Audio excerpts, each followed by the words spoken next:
বিসমিল্লাহির রহমানির রহিম। সাক্ষ্য আইন 1872 সালের 1 নং আইন। এই আইনের আমরা শেষ প্রান্তে এসে গেছি।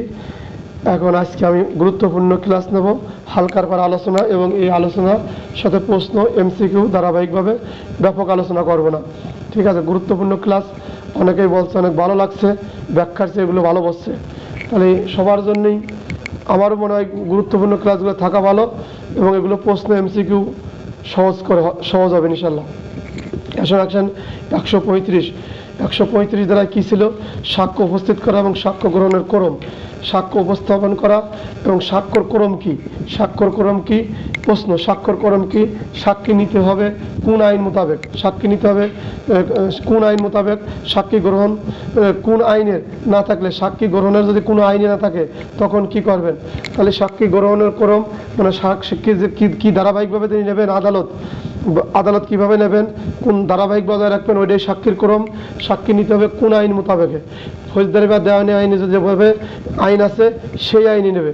তারপরে আবার সাক্ষী গ্রহণের কোনো আইন না থাকলে তখন কি হবে? সাক্ষী গ্রহণ করার যদি ফৌজদারি বা দেওয়ানিতে কোনো আইন না থাকে তখন এই সাক্ষী কীভাবে গ্রহণ করবে? তখন আদালতের স্ববিবেচনায় এই সাক্ষ্য গ্রহণ করবে। 136 জজ সাক্ষ্যর গ্রহণযোগ্যতা নির্ধারণ। জজ সাক্ষ্যের গ্রহণযোগ্যতা নির্ধারণ এটা কীভাবে হবে? জজ সাক্ষ্যের গ্রহণযোগ্যতা নির্ধারণ কীভাবে হবে? কোনটা বিচার্য এবং প্রাসঙ্গিক কে নির্ধারণ করবে? প্রশ্ন 136-তে প্রশ্ন আসবে, কোনটা বিচার্য এবং প্রাসঙ্গিক বিষয় তা কীভাবে কে নির্ধারণ করবে? এটা জজ নির্ধারণ করবে বা আদালত নির্ধারণ করবে। কোনটা বিচার্য বিষয় এবং প্রাসঙ্গিক বিষয় তা আদালত নির্ধারণ। সাক্ষী গ্রহণের যোগ্যতা নির্ধারণ কে করবে? সাক্ষী গ্রহণের যোগ্যতা নির্ধারণ করবে কিনা? আদালত। সাক্ষী গ্রহণের যোগ্যতা নির্ধারণ কে করবে? আদালত করবে। সাক্ষীর প্রাসঙ্গিকতা কত দাঁড়ায়? সাক্ষীর প্রাসঙ্গিকতা আবার 5 দ্বারা। সাক্ষী প্রাসঙ্গিক না অপ্রাসঙ্গিক হবে সেটা কিন্তু আবার 5 দ্বারা। তাহলে সাক্ষী যে 136 নিলেন বা গ্রহণ করলেন, ওইটা গ্রহণযোগ্য হবে কি না হবে তা আদালত নির্ধারণ করবে। আসেন 137 জবানবন্দি, পূর্ণ জবানবন্দি এবং জিরা। এখন এখানে প্রশ্ন আছে, জবানবন্দি কাকে বলে, জিরা কাকে বলে, পূর্ণ জবানবন্দি কাকে বলে? তাহলে জবানবন্দি কাকে বলে? যে পক্ষ সাক্ষীকে হাজির করে, হাজিরকারী পক্ষ যে প্রশ্ন করেন তাকেই জবানবন্দি বলে। তাহলে জিরা কাকে বলে? বিরোধী পক্ষ যখন সাক্ষীকে জিরা প্রশ্ন করে, তিনি যে উত্তর করেন তাকে জিরা বলে। তাহলে পূর্ণ জবানবন্দি। এরপরে জিরা করার পর জিরা করার পরে যে পক্ষ সাক্ষীকে হাজির করেছিলেন ওই পক্ষই যখন সাক্ষীকে আবার প্রশ্ন করেন তাকে পূর্ণ জবানবন্দি বলা হয়। এখন আসেন 138 কি বলছে? সাক্ষ্য আইন অনুসারে সাক্ষ্য গ্রহণের ক্রম আলোচনা করো। সাক্ষ্য আইন অনুসারে সাক্ষ্য গ্রহণের ক্রম আলোচনা করো। তারপরে কি সাক্ষ্য গ্রহণের ক্রম কি? 137-138 ধারার পার্থক্য। 137-138 ধারার পার্থক্যটা কি? জিরা না করার উদ্দেশ্য কি? একজন সাক্ষীর সাক্ষ্য জিরা কিভাবে নিতে হবে? একজন সাক্ষ্যর জিরা কিভাবে নেবেন? এটা প্রশ্ন। ঠিক আছে, এরকম প্রশ্ন আসতে পারে। প্রশ্নগুলো আরও লিখতে চেয়েছিলাম, লেখার পরে উত্তর করতে পারলে ভালো হতো, কিন্তু আমারই ব্যর্থতা। একজন কথা বলতেছিল, যাক পড়াশোনার কথা না বলি। তাহলে 138 দ্বারা কী প্রশ্ন আসছে? সাক্ষ্য আইন অনুসারে সাক্ষ্য গ্রহণের ক্রম আলোচনা করুন। তাহলে সাক্ষ্য গ্রহণ করার সময় সাক্ষ্যর ক্রম কীভাবে আলোচনা করবেন? জবানবন্দি, পূর্ণ জবানবন্দি জিরা, পূর্ণ জবানবন্দি। পূর্ণ জবানবন্দি। এরপরে সাক্ষ্য গ্রহণের ক্রম আমি সেদিন আপনাকে বলছিলাম যে আমি লিখে দেবেন, পরে আর লেখা হয় নাই। এইভাবে লিখবেন যদি ক্রম বা এই জাতীয় প্রশ্ন আসে। সাক্ষীর জবানবন্দি গ্রহণ ও জিরা প্রাসঙ্গিক বিষয় সম্পর্কিত হতে হবে। 1 নম্বর বা ধারাবাহিক লিখবেন। সাক্ষীর জবানবন্দি গ্রহণ বা জিরা প্রাসঙ্গিক বিষয় সম্পর্কিত হবে। সাক্ষীর জবানবন্দিতে যা বলেছেন সেই বিষয়ে জিরা করতে হবে। সাক্ষী জবানবন্দিতে যা বলেছেন সেই বিষয়ে জিরা করতে হবে। 3 নম্বর, জিরায় সাক্ষী যেই সমস্ত বিষয় বলেছেন পূর্ণ জবানবন্দিতে সেইগুলোর ব্যাখ্যা চাইতে হবে। তাহলে জিরায় সাক্ষীকে যেই সমস্ত বিষয় বলেছেন পূর্ণ জবানবন্দিতে সেইগুলো বিষয়ে ব্যাখ্যা চাবেন। এই ব্যাখ্যাটা কারা চাবে? যে পক্ষ হাজির করেছে সেই পক্ষ। এখন 4 নম্বরে কি লিখবেন? পূর্ণ জবানবন্দিতে পূর্ণ জবানবন্দিতে নতুন বিষয়ের আবির্ভাব হলে নতুন বিষয়ের আবির্ভাব হলে আদালতের অনুমতি নিয়ে বিরোধী পক্ষ জেরা করবেন। তাহলে পূর্ণ জবানবন্দি যখন হাজিরকারী পক্ষ নিছিল সেই বিষয়ে নতুন বিষয়ের যদি আবির্ভাব হয় আদালতের অনুমতি নিয়ে সেই বিষয়ে বিরোধী পক্ষ জেরা করবেন। তাহলে সুন্দর না? আজকে প্রশ্ন সহ আলোচনা আরও লিখতে পারতাম। এছাড়াও সাক্ষ্য আইন শেষের পরে আরেকদিন ক্লাস পুরা প্রশ্ন এবং গুরুত্বপূর্ণ ক্লাসের উপরে এরকম প্রশ্ন লিখে বলবো, সেদিন সময় নেব। এরকম আর আজকে খারাপ লাগলো আমার কাছে নিজেরই যে আমি কেন আপনাদের সাথে এই প্রশ্নগুলো লিখে নিতে পারলাম না। লিখে নিতে পারলে জিনিসটা সুন্দর করে বলতে পারতাম এবং প্রশ্নের উত্তরগুলো করতে পারতাম, আপনাদের সহজ হতো। জিরা না করার উদ্দেশ্য কি? ধরেন এই হাজিরকারী পক্ষ নিয়ে আসার পরে জবানবন্দি নেছে, বিরোধী পক্ষ জিরা করলো না। জিরা না করার উদ্দেশ্য লেগে বিরোধী পক্ষ তার ওই কথাগুলো সমর্থন করে বা মেনে নেছে। বিরোধী পক্ষ ওই আসামি যে কথাগুলো সাক্ষী যে কথাগুলো বলছে তারা সমর্থন করে বা মেনে নেছে, এই জিরা না করার উদ্দেশ্য। এখন আসেন একজন সাক্ষীর সাক্ষ্য জিরা কিভাবে নিতে হবে, একজন সাক্ষীর সাক্ষ্যের জিরা কিভাবে নিতে হবে খেয়াল করেন। একজন সাক্ষীর মানে একজন ব্যক্তির সাক্ষ্য, আমি সাক্ষ্য দিছি, এর জিরা করবেন। জিরা কিভাবে নেবেন? বিরোধী পক্ষ জিরাটা কিভাবে নেবে? সাক্ষী যদি সাহসী করতে হয়, আমি সাক্ষী যদি সাহসী হয় বা আপনাকে গম্ভীর হতে হবে। সাক্ষী যদি সাহসী হয় তাহলে আপনি গম্ভীর হবেন। হ্যাঁ, গম্ভীর প্রকৃতির হতে হবে। কেননা আপনি গম্ভীর হলেই সাক্ষী তার সাহসিকতা হারিয়ে ফেলে। সাক্ষী যখন সাক্ষ্য দিচ্ছে এবং তিনি সাহসিকতার ভাব দেখাচ্ছে এবং আপনি যখন জিরা করতে যাবেন তখন গম্ভীরতার ভাব দেখাবেন, তাহলে সাক্ষী তার স্বাক্ষর এইগুলো হারিয়ে ফেলা দেবে, তারাই সাহসিকতা হারিয়ে ফেলবে। আপনারা জানেন আমাদের পুলিশের ভিতরে কিন্তু বিভাগীয় মামলা রুজু হয়। মামলা রুজু হলে কিন্তু যার নামে মামলা রুজু হয় উনি যে সাক্ষী দিতে আসে তাকে জিরা করতে পারেন। তাতে সে যে পদে মর্যাদার অফিসারই হোক, আপনি প্রশ্ন করবেন, তিনি তখন আপনার প্রশ্নের উত্তর দেবেন। আপনি এইটা জানিয়ে রাখেন। এটা যেমন আদালতে হয়, আমাদের পুলিশের ভিতরেও বিভাগীয় মামলা যারা খাইছেন তারা এই বিষয়টা জানেন। ঠিক আছে, এরপরে আসেন উদ্দেশ্য ব্যতীত আপনি সাক্ষীকে কোনো প্রশ্ন করবেন না। উদ্দেশ্য ব্যতীত আপনি সাক্ষীকে কোনো প্রশ্ন করবেন না। সাক্ষীর চোখে চোখ রেখে জবানবন্দি নিতে হবে। হ্যাঁ, সাক্ষীর চোখে চোখ রেখে আপনি ওই জেরার সময় কথাগুলো জিজ্ঞেস করবেন। আপনি স্পষ্ট করে প্রশ্ন করবেন। সাক্ষীর কথা বলার সময় আপনার কণ্ঠস্বর ওঠানামা করাতে হবে। সাক্ষীর কথা বলার সময় আপনার কণ্ঠস্বর ওঠানামা করাবেন। প্রস্তুতি না গ্রহণ করে সাক্ষ্য গ্রহণ করা যায় না। সাক্ষীর সময় বেশি নষ্ট করা যাবে না। সাক্ষীর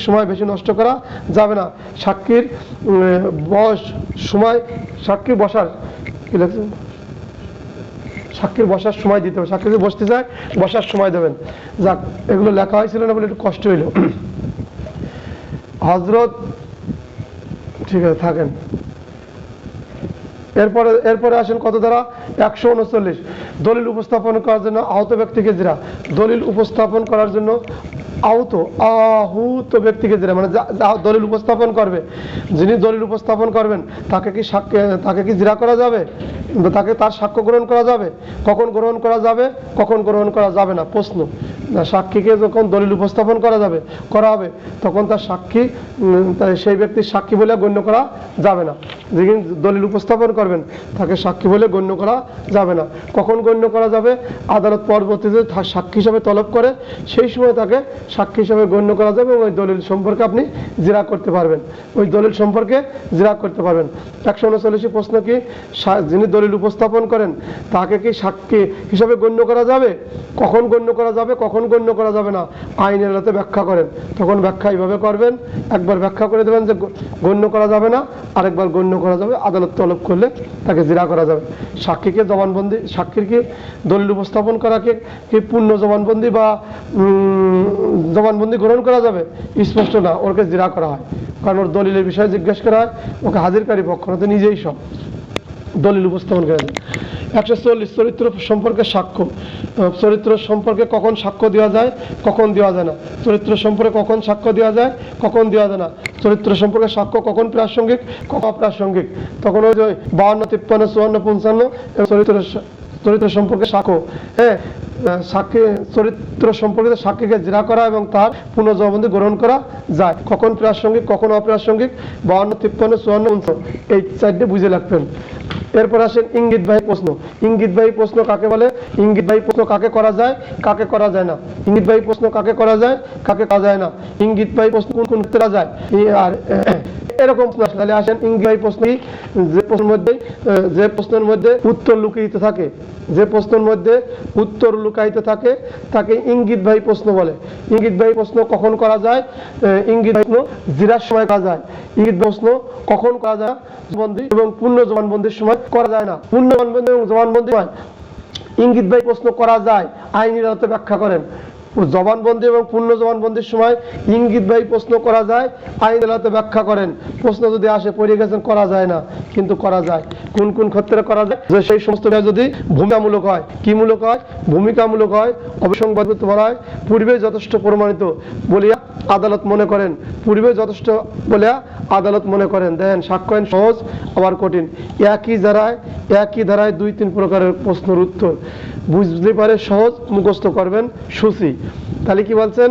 ইঙ্গিতবাহী প্রশ্ন কখন করা যায়, কখন করা যায় না, কোন ক্ষেত্রে করা যায়, কোন কোন ক্ষেত্রে করা যায় না, জিরায় করা যায়। আবার যখন আবার বলছে জবানবন্দি, পূর্ণ জবানবন্দি যদি সেইটা ভূমিকামূলক হয়, অবিসংবাদিত বিষয় হয়, পূর্বে যথেষ্ট প্রমাণিত বলে আদালত মনে করেন। তাহলে দেখছেন, হযরত তুমিই করো, ভিডিও অফ করে দাও। আমার যে আমি জিমিনির কাছে শুনছি, ভিডিও মুড যদি অন করে একজন চালু রাখলে হবে, ভিডিও অন। অনেকেই যোগদান না করতে নেটের মানে অত ডাটা নেই, ডাটা ওঠানামা করে। হযরত আপনি ভিডিও মুড অন করে দাও দোস্ত, মানে ভিডিও মুড অফ করে দাও। তোমারটা ঘুরতেছে, তাহলে তুমি শুনতে পারবা না। ভিডিও মুড অফ করো হযরত, তাহলে তুমি শুনতে পারবা না, কারণ তোমার নেট পাচ্ছে না। ভিডিও মুড অফ করে দাও। একজনের থাকলে হবে, না না থাকলে সমস্যা নেই। এরপরে আসেন 100 কত বললাম, 144 পরে বললাম, 141, 142 আর 43 প্রশ্ন চলে গেল। 145 লিপিবদ্ধ বিষয় কখন সাক্ষ্য দেবে, কখন সাক্ষ্য দেওয়া হবে। লিপিবদ্ধ বিষয়ে কখন সাক্ষ্য দেওয়া যাবে, কখন সাক্ষ্য দেওয়া যাবে। প্রশ্ন লিপিবদ্ধ কখন সাক্ষ্য দেবে এবং সাক্ষ্য দেওয়া যায় না। কোনো সাক্ষী যখন কোনো অন্যান্য বিলি ব্যবস্থা সম্পর্কে মঞ্জুরি ব্যবস্থা সম্পর্কে অন্যান্য বিলি ব্যবস্থার সাথে অথবা উনি বলার উপক্রম করেন। হযরত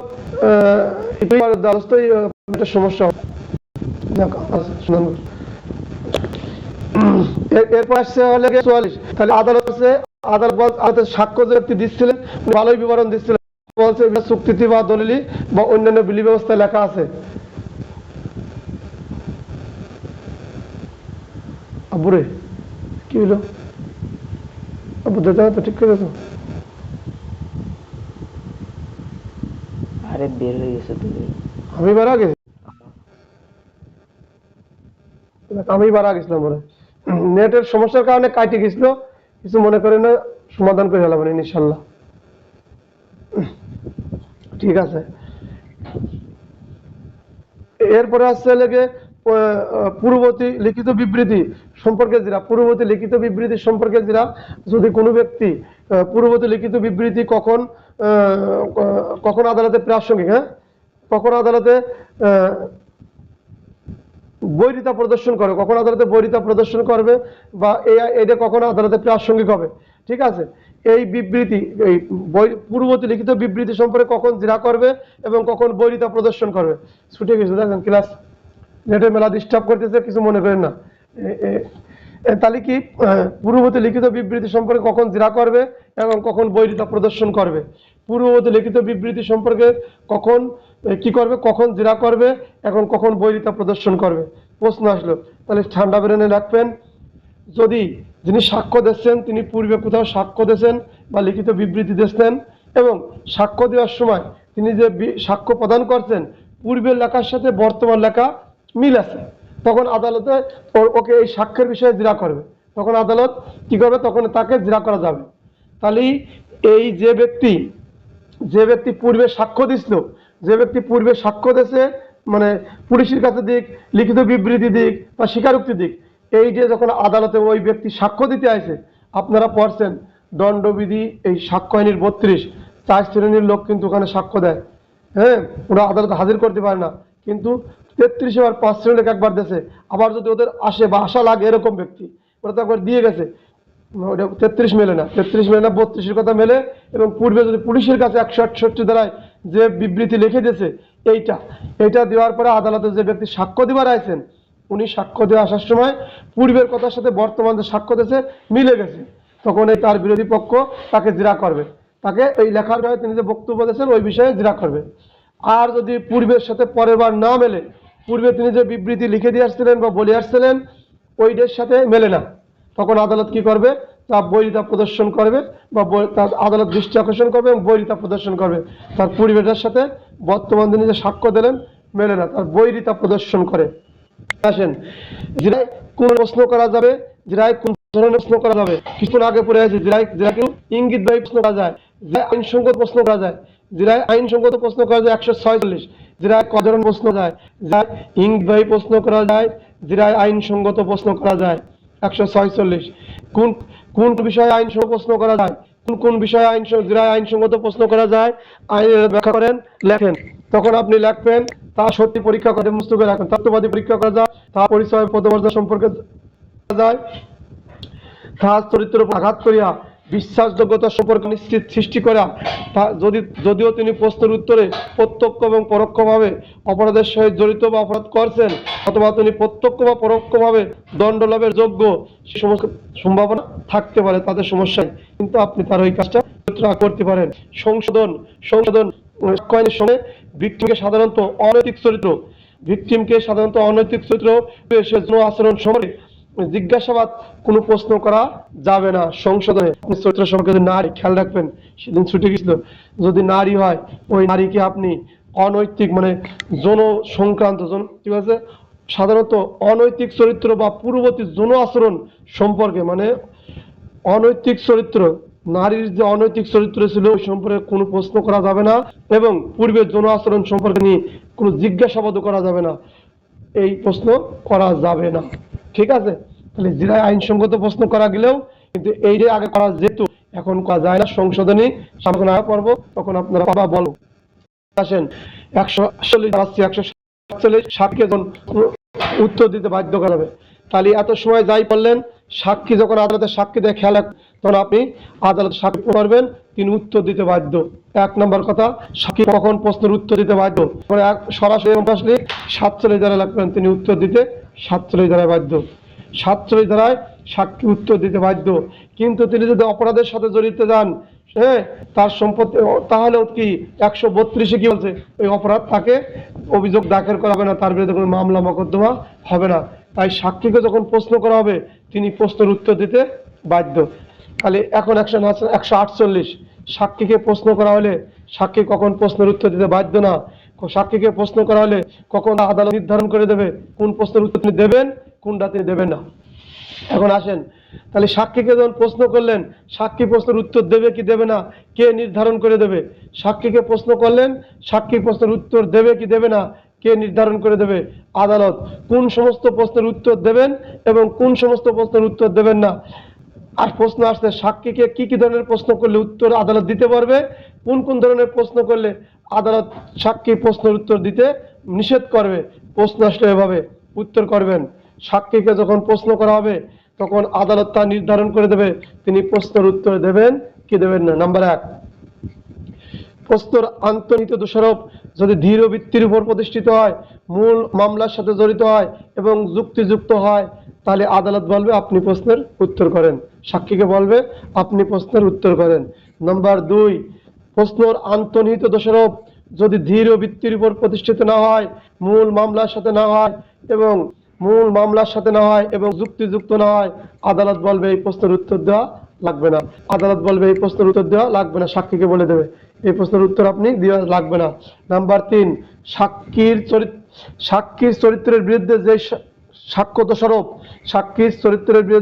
সাক্ষ্য দোষারোপ এবং গুরুতর সাক্ষ্যর গুরুত্ব এই দুইয়ের মধ্যে যদি বিশাল পার্থক্য হয়, বিপরীতমুখী হয়, তাহলে আদালত বলবে এই প্রশ্নের উত্তর দেওয়া লাগবে না। সাক্ষীর চরিত্র যদি গুরুতর, সাক্ষীর চরিত্র স্বরূপ এবং তার গুরুতর আর সাক্ষ্যের গুরুত্ব যদি দুইয়ের মধ্যে বিশাল পার্থক্য বিপরীতমুখী হয়, আদালত বলবে এই প্রশ্নের উত্তর দেওয়া লাগবে না।